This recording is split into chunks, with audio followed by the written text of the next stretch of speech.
I'm U.S. Senator Steve Daines of Montana. Go Cats, go! And this is the elephant in the room.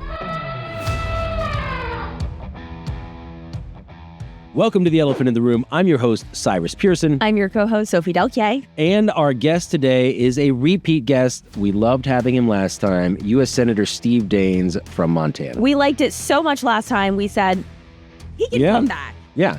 And we were just talking, there are a lot of things that he's working on. Yeah. It's impressive that he can get to all of these things. And we cover the breadth of those. I just used breadth, which I used in the podcast. So stay tuned for that. Do a shot when you hear it. I think I'm catching a cold.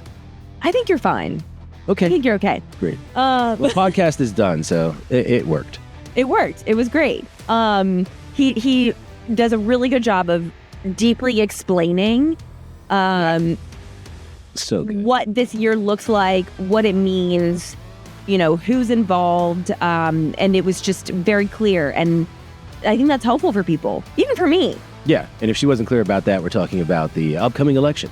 So let's get into it. Let's hear him explain some stuff. Please enjoy U.S. Senator Steve Daines from the great state of Montana. Senator Steve Daines, thanks so much for coming back to the Elephant in the Room. Very glad to join you both today. Thank you. You made an impression on Sophie last time. You did. I have to be honest with you. I read ingredients on all my products before I buy them, and every time I see the word surfactant, I think about you. This is high tech suddenly. So, I was a chemical engineer from Montana State University. Surfactant is... I respect you, Sophie. That's great. Thank you. Well, I learned it from you, so Well, I recognize that word. We're going to make the listeners do some work. So go back to our first episode with Senator Steve Daines if you want to hear what was that definition. Let's talk about some stuff. You're very busy. You're actually doing a wide breadth of things up here. Let me talk about this first. My grandparents go back on my mother's side to Montana, on my father's side to D.C. And if we're going to have a Venn diagram of the two, perhaps where they overlap is the team known as the Washington Redskins, formerly. Now, you were in a hearing recently where you brought this up. So why don't you fill in the blanks and tell us why that's of importance to you? well, the only reason this came up in the hearing is I am co-chair of the National Parks Subcommittee. Okay. Okay. The Washington now Commanders want to put a stadium located back in the district, and that falls in the jurisdiction actually of national parks. Okay. They need a 99-year lease. That's why this came up in the National Parks Subcommittee. The reason I started to engage in this issue of the logo, what used to be the Washington Redskins, you remember the helmets. They were a beautiful helmet once upon a time before they switched to the generic W. Yeah, I would they agree. were. I don't follow the Commanders here in D.C. I'm a Montana boy. I'm a Bobcat. But I do remember the Washington Redskins, Joe Gibbs, John Riggins. They called him Diesel. And they had, once upon a time, this beautiful logo. The question is, what's the story behind that logo? That logo is not a caricature. It is actually a depiction of Chief Two Guns Whitecalf, a Blackfeet tribe of Montana, former chief. Wow. And a guy named Blackie Wetzel back in 1971 drew that, and that became the Redskins logo on the helmet. Now, for those listening, you'll have to tune in to YouTube or Rumble. I'll hand this to Sophie because you haven't seen this. Yeah. Go ahead and take a look at that while he's talking. Right. So if you go see the visual, you'll see the team logo, and side by side, you'll see actually a picture of Chief Two Guns Whitecalf. That's amazing. And that was the pride of the Redskins. It was the pride of Blackfeet country in Montana. Frankly, Indian country across America were grateful for this logo because it was this great warrior. Mm-hmm. Well, then I think political correctness entered the world, and they said we can no longer be called the Redskins, can't have this logo, and so it got replaced. Remember, they were the Washington football team. Yeah. That really inspires the fans. Yeah. Go Washington football team. team. And what the Wetzel family wants, and Blackie Wetzel and I'm working out with his son, Ryan Wetzel. They just want to have this logo honored and restored. Perhaps we do a once season Sunday where they wear the old logo on their helmets. They're not going to go back to the Redskins. Okay. But you think about Native Americans have the highest percentage of military service of any ethnic group in America. They're warriors. I've kind of hinted, why don't we call them the Washington Warriors? Restore the logo. The fan base, I know, would like to see that. But we just want to have respect paid to that amazing logo, Chief Two Guns White Calf. They're in negotiations right now with the NFL and with the owner of the Washington Commanders to see what could be done here to respect and remember this great logo and that great chief. I am one of the fan base right here. And growing up in D.C., I went to Montana. I played a lot of sports, and I would play with a lot of Native Americans. And this would come up during football season all the time. And I would ask, is this offensive to you at all? And the response I got nearly every time, I can't think of a time I didn't get this, is no, that's our team, and that's the reason we like the NFL. Yeah. So, Otherwise, it's erasure. It is. No, it's censure. Why don't they ask the people that it matters the most to, which would be the Blackfeet tribe, ask Native Americans instead of some of these woke academic elites in these Ivy League institutions. Right. And so you go back and talk to the Blackfeet, you talk to the Wetzel family, they are so proud of Chief Two Guns White Calf. They want to see the logo restored in some way. So the negotiations are going on as we speak. Fingers crossed. I'm just here to represent the Wetzels. When the Wetzels are happy, I'll be happy. Yeah.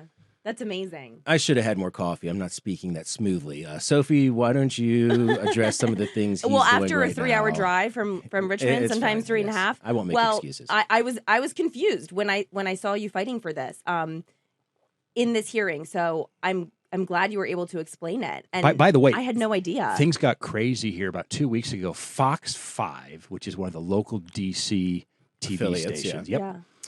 They were showing some old clips of John Riggins.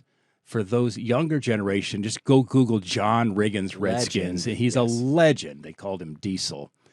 They were showing some old clips. They were blurring the helmets Really? on Fox 5 like it's some obscene and adult content. You can't make this up. Wow. So we had a little That's fun with that. We weird. shot a letter off there. Uh-huh. Are you Yeah. kidding me?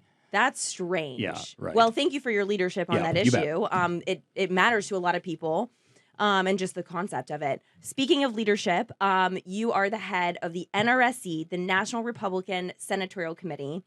Can you tell us about that job? What is it, and what does a day-to-day look like? So my job is to bring more elephants in the room.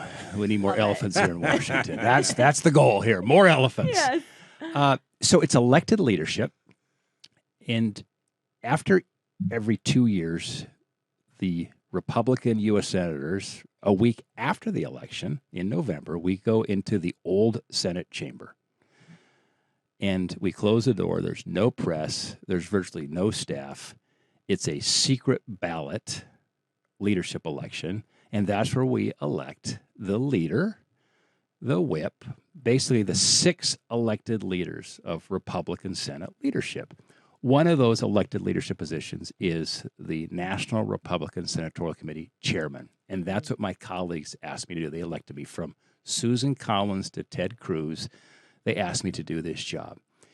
2-year assignment. It began in January of 2023. And the goal is to win Senate elections to elect more Republicans. When you take a look at the 24 map, it's one of the best maps we've had in about 10 years. You always look at first incumbents you have to defend. This particular cycle, there are 34 Senate seats up. 11 are Republicans. 23 are held by Democrats. As we wake up here in D.C. today, there are 49 Republicans and 51 Democrats. We need to pick up 2 seats to get the outright majority. As we look at the map, I can tell you we are going to win 1 seat for certain right now, and that's West Virginia. Okay. Governor Jim Justice, a very popular governor, got into the race. President Trump endorsed Governor Justice. Joe Manchin decided he probably should seek different employment after his term ends. He announced his retirement. And so Jim Justice is going to win that seat by 30, 40 points. So there's one. That whole state dipped its toe into the red and hasn't looked back. West Virginia, every single statewide elected official is a Republican, It's except incredible. for Joe Manchin. And now that Joe Manchin stepped down, Maybe I there's, should move. there's not a Democrat left. God bless West Virginia. I'll pick you up on the way to work. I'm in Northern Virginia. I gotta get out. Sorry to interrupt, Senator. And Trump's going to win West Virginia by 40 points. Right. So there's one. So that takes us to 50-50. Now we need one more seat to get the outright majority. And there are 8 states, probably 9, but 8 right now that are clearly margin of error battleground states for us. We can pick up potential seats. We need one. You start in Montana. We have Tim Sheehy has won that primary, a Navy SEAL, 100 combat missions. His wife is also a Marine.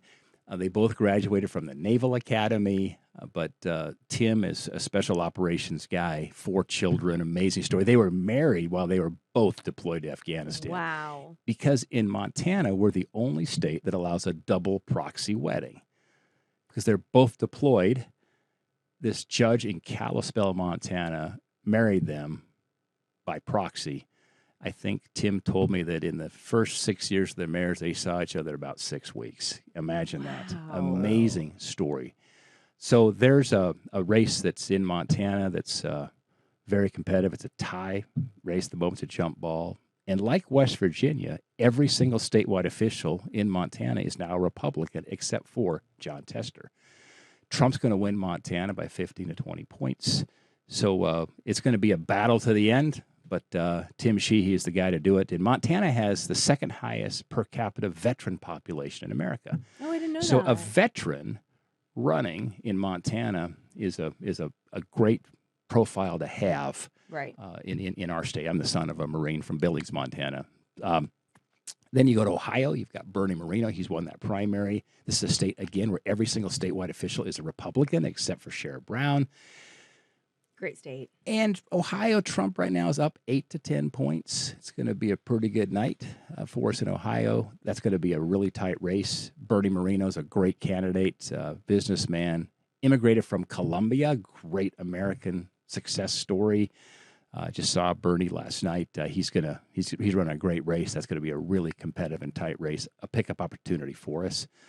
And then you go out to a couple other interesting states. Pennsylvania, Dave McCormick.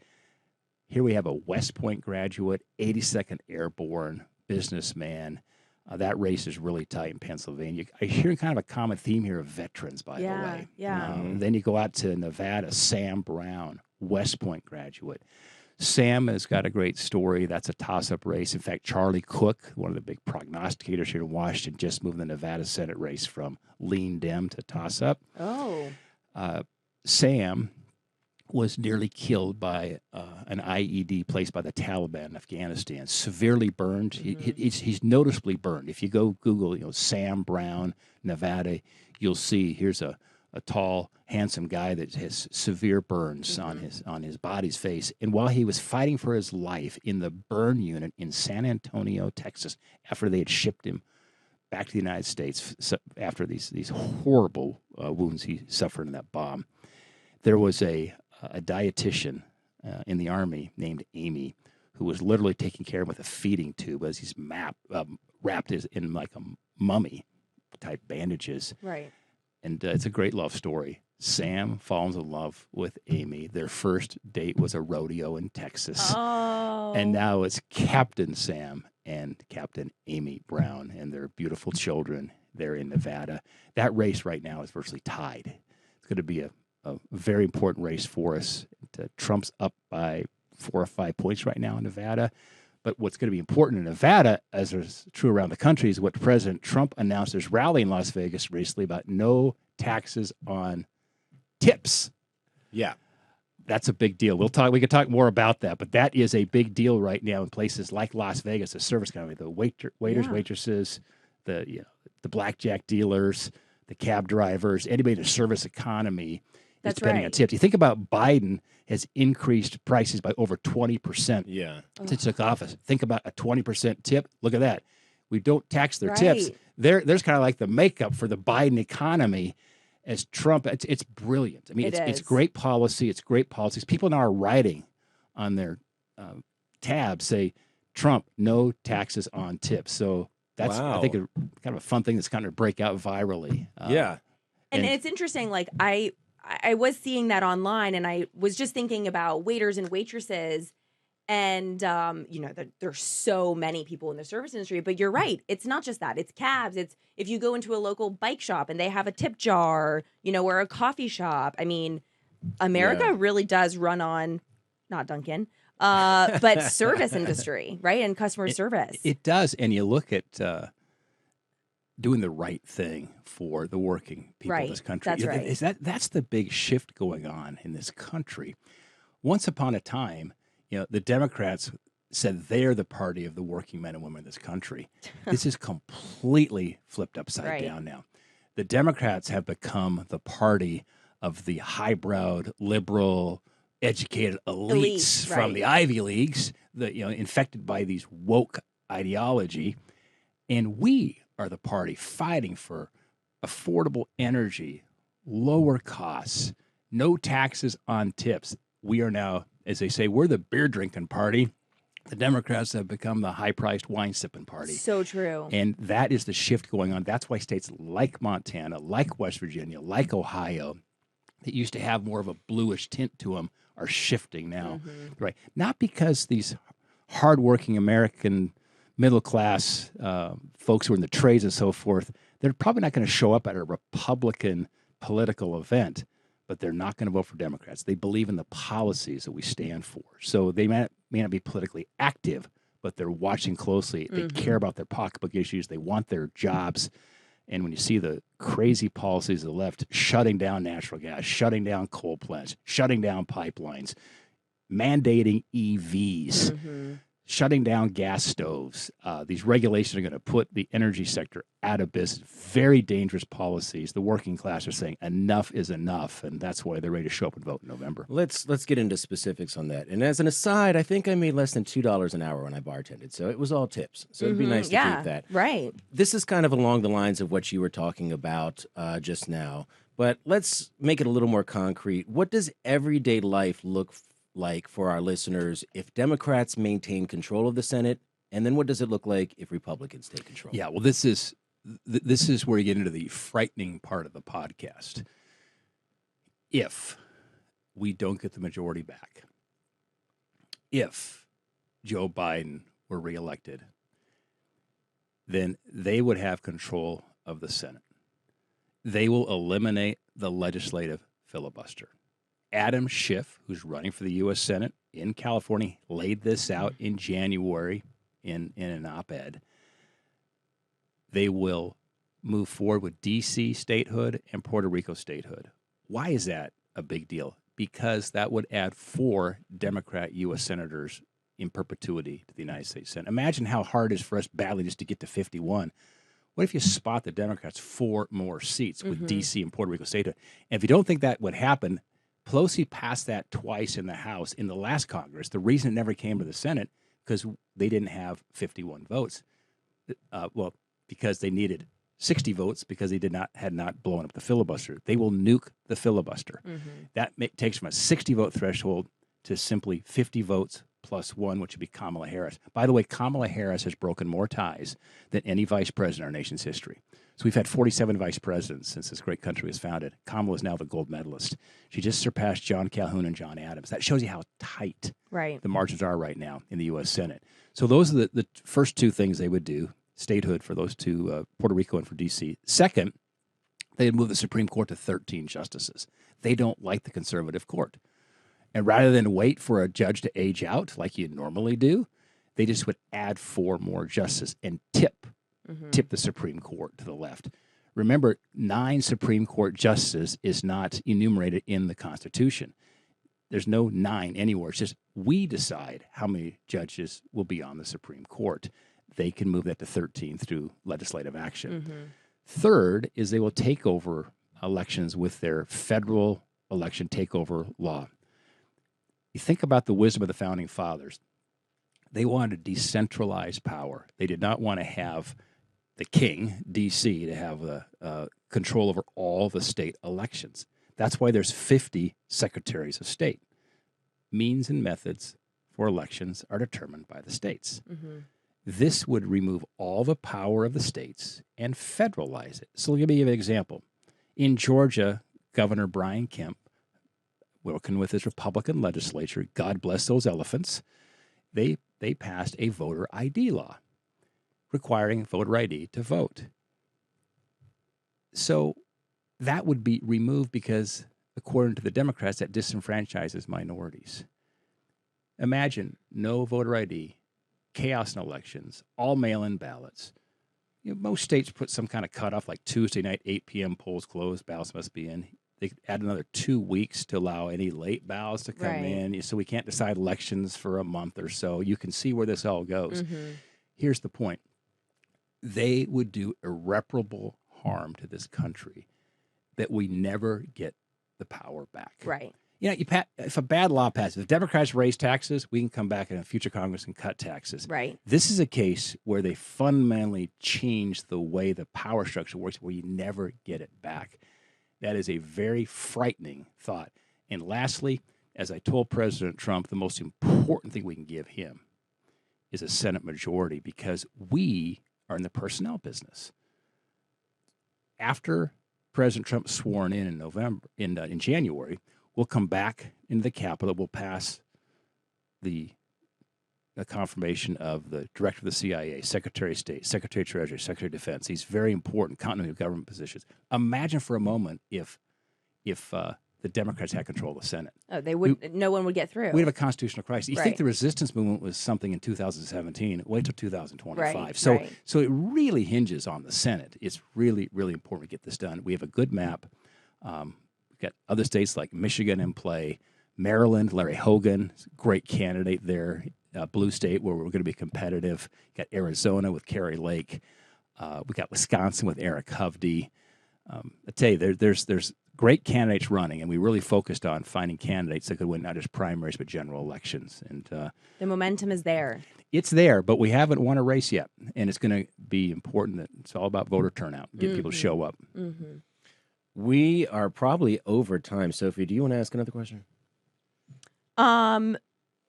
Oh man, we had so I know. much. And we these just answers are so good and informative. for our listeners, I kind of want people to know that it's not just about a power grab or a power play for Republicans. You go back to the World War II memorial. It says, they came not to conquer, but to liberate. I think about that's who we Yes, are. We're here to yes. liberate, That's right. to free the people of the tyranny of big government. That's right. We want freedom. That sets us apart. Yes. Yeah. Well said. Well said. I like that. Well, then let's go ahead and end there. Senator, I'm so sorry we don't have more time. Thank you again for being the guest today on The Elephant in the Room. Always glad to join. Sophie, I don't want people to start tuning out just because the interview's over, so let's start telling jokes. You Okay. go first. You go first. I haven't told a joke in a while. I'm usually just Let's see if that naturally funny. shows. Yeah. It probably will. I'll cut here and we'll come back when you have your joke. You've got to have some joke, even if you look I'm it just up. thinking about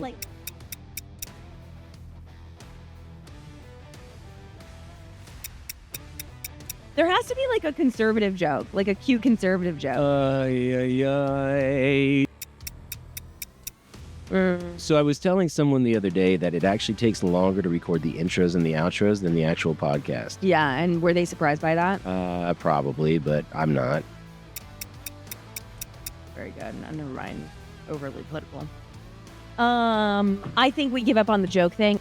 Hey, if you enjoyed this show, check us out on YouTube, Rumble, her personal favorite, or any podcast platform. Please like and subscribe so you're notified next time a show comes out. The Elephant in the Room is brought to you under the direction of U.S. Senator John Barrasso of Wyoming. Executive producer is Arjun Modi. Show producer is Carly Rapp. Our technical director is Rashad Smith. Thanks for listening, and until next time, this has been The Elephant in the Room.